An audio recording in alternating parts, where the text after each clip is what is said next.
तो सबसे पहले अब आपको बड़ी खबर बता दें, कानपुर के इत्र कारोबारी पीयूष जैन को गिरफ्तार कर लिया गया है। पीयूष जैन को जीएसटी की इंटेलिजेंस टीम ने गिरफ्तार किया। पीयूष जैन से पूछताछ के बाद आयकर विभाग को अकूत संपत्ति की जानकारी मिली, जिसके बाद उन्हें गिरफ्तार किया गया है। तो बड़ी खबर आपको इस वक्त की बता दें, जीएसटी की इंटेलिजेंस टीम ने उन्हें गिरफ्तार किया। पीयूष जैन से पूछताछ के बाद आयकर विभाग को अकूत संपत्ति की जानकारी मिली। कानपुर से इत्र कारोबारी पीयूष जैन की आखिरकार गिरफ्तारी हुई। जीएसटी इंटेलिजेंस ने उन्हें गिरफ्तार किया। पूछताछ चली लंबी, जिसके बाद अब गिरफ्तारी हुई है। 50 घंटे की पूछताछ के बाद पीयूष जैन को गिरफ्तार किया गया। पहले उनकी संपत्ति को लेकर यह पूछताछ का सिलसिला चलता रहा। गिरफ्तारी से पहले चली 120 घंटे की जांच और इस जांच के बाद कुछ ऐसे सबूत हाथ लगे, जिसके बाद अब उनकी गिरफ्तारी हुई है। तो जीएसटी की इंटेलिजेंस टीम ने उन्हें गिरफ्तार किया है। कानपुर से इत्र कारोबारी पीयूष जैन की गिरफ्तारी 50 घंटे की पूछताछ के बाद हुई। तमाम सवाल उनके सामने रखे गए,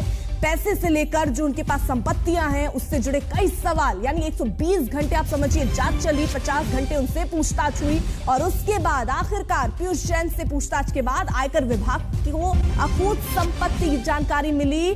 16 बेशकीमती संपत्तियों का खुलासा हुआ, जिसके बाद उनकी गिरफ्तारी हुई है। तो कारोबारी पीयूष की जहां एक तरफ देखिए गिरफ्तारी, वहीं कई करोड़ कैश बरामद हुआ है। जीएसटी इंटेलिजेंस ने उन्हें फिलहाल गिरफ्तार किया। आगे की पूछताछ गिरफ्तारी के बाद होनी है।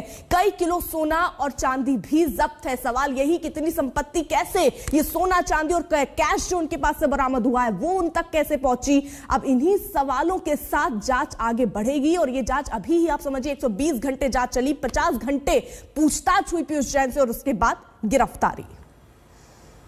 इत्र कारोबारी पीयूष जैन के घर से करोड़ों रुपया अलमारी में धंसा पड़ा था, वहां पर रखा हुआ था। उस पीयूष जैन की जिंदगी की बात करें तो वो भी अपने आप में तिलिस्मी कम नहीं थी। करोड़पति पीयूष जैन की जिंदगी में अगर गाड़ियों की बात करें, ये सिर्फ 2 गाड़ियां। एक गाड़ी ये टोयोटा की कोरोला गाड़ी है, यूपी 74 AB 6394। नंबर की सीरीज को देखकर लगता है कि लगभग 8 से 10 साल पुरानी ये गाड़ी है। गाड़ी का रखरखाव एक आम आदमी की तरह इसको देखकर कोई नहीं कहेगा कि ये एक ऐसे व्यक्ति की गाड़ी है जिसकी अलमारी में करोड़ों रुपया यूं ही पड़ा रहता है, बंडलों में रुपया पड़ा रहता है, तौल के हिसाब से सोना रखा हुआ है। वहीं दूसरी गाड़ी ये वॉक्सवैगन की गाड़ी है, ये कानपुर के नंबर की गाड़ी है, यूपी 78 DS 7185। ये दोनों गाड़ियां, एक गाड़ी कानपुर के नंबर की, दूसरी गाड़ी कन्नौज के नंबर की, जो पीयूष जैन का पैतृक जिला है, जो मूल जिला है। इन दोनों गाड़ियों के अलावा कोई दूसरी गाड़ी पीयूष जैन ने यूज नहीं की। वहीं दूसरी तरफ इस पूरे घर में, जिस घर के अंदर DGGI की टीमों को, इनकम टैक्स की टीमों को जांच करने के लिए 120 घंटे लगे, लगभग 50 घंटे तक पीयूष जैन से पूछताछ के बाद करोड़ों रुपया अलमारियों से बरामद हुआ, सोना बरामद हुआ, बेशकीमती दस्तावेजों जो प्रॉपर्टीज थी उनके पेपर्स मिले हैं। इस पूरे घर की रखवाली के लिए इस घर में सिर्फ 2 नौकर, दोनों ही नौकर क्या चौकीदार अगर कहेंगे तो ज्यादा मुनासिब होगा। दोनों ही चौकीदारों को करीब 7,500 रुपए तनख्वाह, और सबसे अहम बात कि दोनों ही जो चौकीदार थे वो ज्यादा पुराने नहीं हैं। मतलब कि अमूमन नौकरों को बदलने की जो स्ट्रैटेजी थी वो पीयूष जैन की बहुत अहम थी कि घर में कोई पुराना नौकर रहेगा तो घर को बहुत अच्छे से समझ जाएगा, और वो नहीं चाहता था कि कोई उसके घर के अंदर के हालात को बहुत अच्छे से समझ सके। यही वजह थी कि साल से 1.5 साल के अंदर वो चौकीदार बदल देता था। कोई घरेलू नौकर उसने कभी रखा ही नहीं। परिवार जब भी आए तो परिवार वो आता था, लेकिन इस पूरा किले में घर के अंदर ही रहता था ताकि बाहर का कोई व्यक्ति अंदर ना जा सके। संतोष शर्मा हमारे साथ, हमारे सहयोगी इस वक्त जुड़ चुके हैं। संतोष, देखिए 50 घंटे की पूछताछ के बाद ये गिरफ्तारी हुई है। अब इस गिरफ्तारी के बाद समझिए जांच तो आगे बढ़ेगी ही, लेकिन कई बड़े खुलासे भी होंगे और जाहिर तौर पर संभावना क्या आप इसकी भी देखते हैं कि और भी गिरफ्तारी होगी, क्योंकि कई ऐसे व्यापारी जो सीधे तौर पर इससे संपर्क में थे, क्या उनको भी पूछताछ के लिए बुलाया जाएगा या उनकी भी आने वाले वक्त में गिरफ्तारी हो सकती है?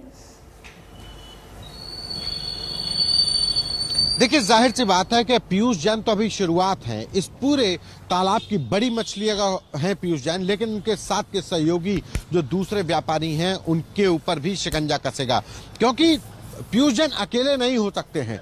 करोड़ों रुपया एक घर के अंदर से बरामद हो और पीयूष जैन सिर्फ कह दें कि उनके कारोबार का है, तो ऐसा कौन सा कारोबार है? इत्र का कारोबार या इत्र और गुटखे के कारोबार से कितना फायदा हुआ? ये तमाम सवालात हैं। जाहिर सी बात है कि पीयूष जैन के साथ अब कानपुर के तमाम बड़े व्यापारी, चाहे छोटे व्यापारी हों, इत्र कारोबार से जुड़े हों या गुटखा व्यापार से, इनके ऊपर अब जीएसटी और इनकम टैक्स की जो इन्वेस्टिगेटिंग जो स्पेशल यूनिट्स हैं उनकी निगाहें गड़ी होंगी।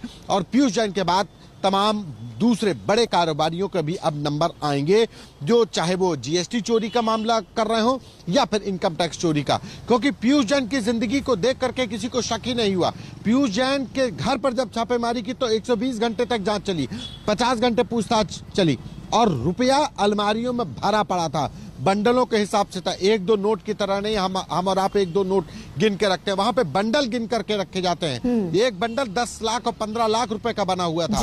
तो आप अंदाजा लगाइए कि किस तरीके से बिल्कुल संतोष। और इसीलिए देखिए 120 घंटे जांच चली, 50 घंटे सिर्फ पीयूष जैन से पूछताछ हुई है। आगे बड़े खुलासे होने हैं, क्योंकि इतना कैश, सोना चांदी जो बरामद हुआ, अब ये कैसे पहुंचा, क्या कारोबार था और कितने लोग इनके संपर्क में थे, अब ये जांच का विषय, जिसको लेकर जांच चल रही है। बहुत बहुत शुक्रिया संतोष तमाम जानकारी के लिए। बढ़ रहे हैं आगे।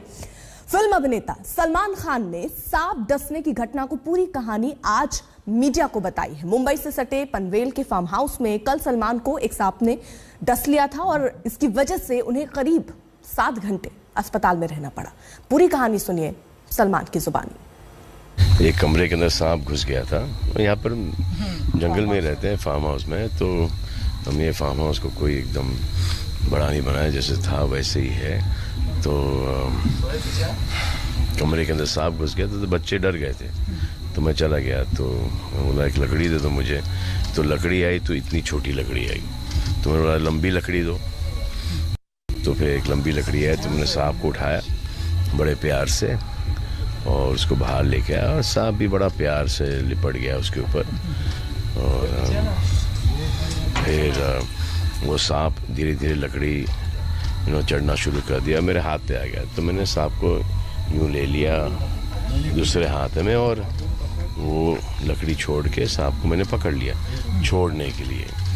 तो यहाँ के जितने भी गांव वाले हमारे जो स्टाफ है उनको पता है कि वो कंधारी सांप है, तो उन्होंने ज़ोर से चिल्लाया कंधारी कंधारी कंधारी। तो वो सांप को समझ में आया कि वो कंधारी है, उसको काटना ज़रूरी है। तो उसने मुझे एक बार डसा, फिर सावला सावला सावला सावला सावला के काटा काटा काटा काटा काटा, इतना ज़ोर से एक शोर हुआ। तो उसको समझ में आया कि अच्छा ये काटना होता है। तो उसने एक और बार काटा, फिर हॉस्पिटल हॉस्पिटल हॉस्पिटल हॉस्पिटल, इतना कमोशन हो गया था वहाँ पर कि वो जहरीला टाइप का सांप है। तो फिर उसने तीसरी बार और काटा, तो फिर मैंने उसको सांप को बड़े प्यार से छोड़ दिया और फिर वो हम हॉस्पिटल चले गए और हॉस्पिटल में पता चला कि ये अलग किस्म का सांप है। वो जो कंधारी जो क्रेट है लेकिन ये वो वाला क्रेट नहीं है। तब फिर वापस आए और वो सांप यहीं पर था, तो हमने उस सांप को प्यार से वापस यहीं पे छोड़ दिया। अब आपकी तबीयत तो ठीक है? कैसी लग रही है आपको? हाँ, तो बस वही है, ठीक है। तो हर एक सांप का एंटीवेनम ले चुका हूँ मैं, क्रेट का, वाइपर का, क्योंकि वो समझ में आता नहीं है कि ये जहरीला सांप है या नहीं। तो इसलिए उस सांप को हम हॉस्पिटल लेके चले गए प्यार से, एहतियात से, एकदम बच्चे की तरह। तो बताया गया कि ये चलो इसके ये सब ले लो, ये सब जो एक कंकॉक्शन होता है उनके पास कि आई थिंक क्रेट का, वाइपर का, कोबरा का और एक और कोई सांप का, तो वो आपको ठोकते हैं वो। तो वो ले लिया एंटीवेनम और फिर 6 घंटे मुझे वहाँ पर रखा उन्होंने और ठीक ही था। वापस आया तो वो सांप उधर ही था, तो सांप को पकड़ लिया वापस से और उसको बहुत प्यार से छोड़ दिया। मेरी बहन काफ़ी डरी हुई थी, तो मैंने उसको, वो सांप से दोस्ती हो गई, तो उससे एक फ़ोटोग्राफ लेके मैंने उसको छोड़ दिया। वो बेचारा भी एकदम घबरा के उसने काटा है, तो इसमें कोई बड़ी बात नहीं। और बड़े एकदम शर्मा के बेमुरवत है, तो ठुस ठुस ठुस 3 बार काट लिया। जहाँ जहाँ आवाज़ आई उसको ऐसा लगा वाइब्रेशन ऐसे कि काटना ज़रूरी, तो उसने काट लिया। हाँ।